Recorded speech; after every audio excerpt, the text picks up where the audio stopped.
Bonjour à tous, bienvenue sur la chaîne Double Croche et aujourd'hui on va parler du Yamaha Piaggio NP12. Alors pourquoi ce piano est aussi populaire, pourquoi tout le monde en parle? Pour répondre à cette question, on va regarder en détail les caractéristiques de ce clavier.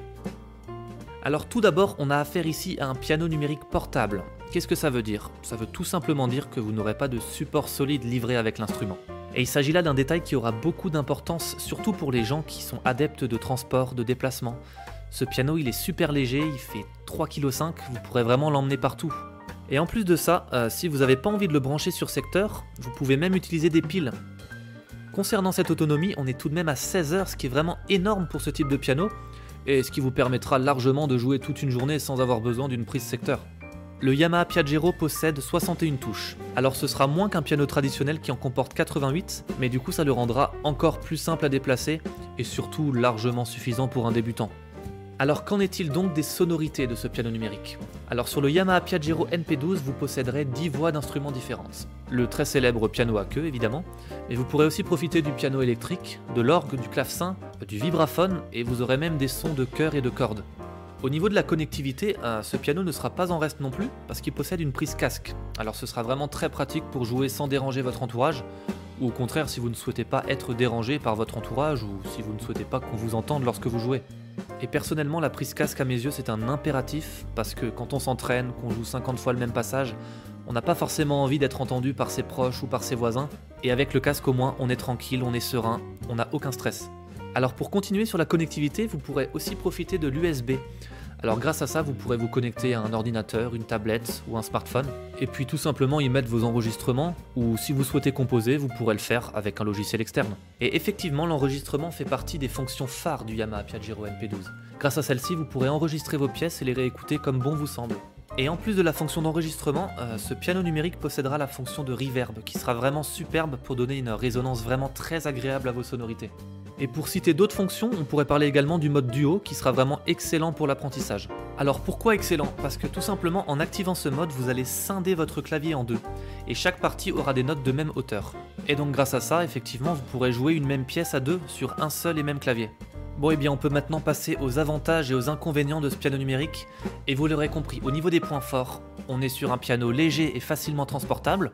On aura également une autonomie sur pile de 16 heures, une qualité sonore vraiment remarquable pour le prix affiché, une prise audio pour un casque, une connectivité USB, plusieurs sonorités différentes, mais surtout un excellent rapport qualité-prix qui sera vraiment idéal pour un débutant. Mais bien évidemment, on va rester impartial et à chaque avantage, forcément s'accompagnent quelques inconvénients. Alors je vous rassure, ils sont pas nombreux, mais on va quand même en parler. Alors le premier point faible évidemment, c'est son nombre de touches.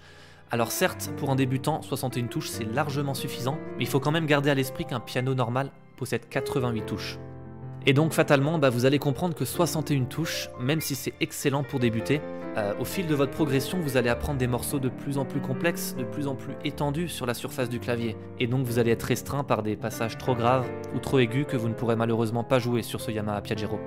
Bon, évidemment, concernant le toucher, il faudra aussi dire qu'il sera un petit peu plus léger qu'un piano acoustique fatalement. C'est normal, on n'est pas sur un piano à queue, on n'est pas sur une mécanique à marteau, donc on ne peut pas tout avoir. Mais honnêtement, pour le prix affiché, le toucher est plus qu'appréciable. Et le dernier reproche que je pourrais faire à ce Yamaha Piaggio NP12, c'est le fait qu'il ne soit pas livré avec une pédale de sustain. Alors bon, rapidement, pour ceux qui ne savent pas ce que c'est, une pédale de sustain, c'est tout simplement un accessoire qui, à son activation avec votre pied, va prolonger le son des notes que vous jouez. Et ça c'est quand même super pratique parce que la plupart des pièces que vous allez apprendre demandent l'utilisation de cette pédale.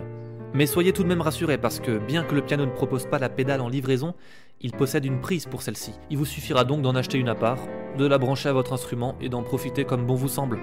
Bon et bien quel est mon avis finalement sur ce piano et qu'est-ce qu'il faudrait retenir? Retenez tout simplement que franchement pour débuter c'est un super piano, il est léger, il est fiable, c'est du Yamaha, les fonctionnalités sont ergonomiques, c'est simple, ça va à l'essentiel. Il n'y a pas de fonctionnalité inutile, compliquée, c'est super pratique à déplacer, et en plus vous aurez une autonomie sur pile. Donc voilà, ce NP12 il sera vraiment parfait pour l'apprentissage. Par contre, je l'ai déjà dit et je me répète, il ne possède que 61 touches. C'est important de le savoir parce que si vous êtes expérimenté, ça ne vous suffira pas. Et si vous êtes débutant mais que vous pensez progresser très vite et garder votre piano longtemps, je vous conseille honnêtement de passer directement sur une version à 88 touches. Parmi ces versions à 88 touches, et pour rester chez Yamaha, je peux vous proposer le P145 qui sera vraiment excellent, à un prix toujours très maîtrisé, et qui vous proposera un clavier complet pour jouer absolument tout ce que vous souhaitez. J'ai également fait une vidéo sur ce piano, donc s'il vous intéresse, je vous mets le lien quelque part dans cette vidéo ou tout simplement dans la description. Le Yamaha Piaggero NP12 sera donc un excellent choix pour démarrer le piano. Vous profiterez effectivement d'un instrument fiable, léger, pratique, efficace et surtout à un excellent rapport qualité-prix. Si celui-ci vous intéresse, n'hésitez pas à cliquer sur le premier lien disponible en description. Je vous partage également le lien vers l'article complet que j'ai écrit à son sujet sur mon site doublecroche.fr. Et voilà donc qui conclut cette vidéo sur le Yamaha Piaggero NP12. Alors j'ai essayé d'être le plus complet possible, mais si j'ai oublié quelque chose, n'hésitez pas à me le dire en commentaire, j'y répondrai le plus vite possible. Merci beaucoup pour votre attention, et si mon travail vous plaît, n'hésitez pas à aimer cette vidéo et à vous abonner pour suivre mon contenu. A très bientôt.